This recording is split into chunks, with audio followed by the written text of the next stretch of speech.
now, it's estimated that email marketing spending will reach $1.1 billion by 2010.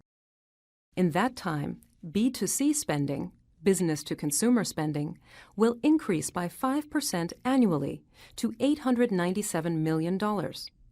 And B2B spending, that is, business-to-business spending, will increase by 2.4% annually to $206 million.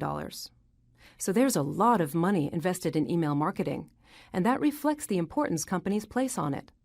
After all, it reaches international as well as national markets and is quite cost-effective.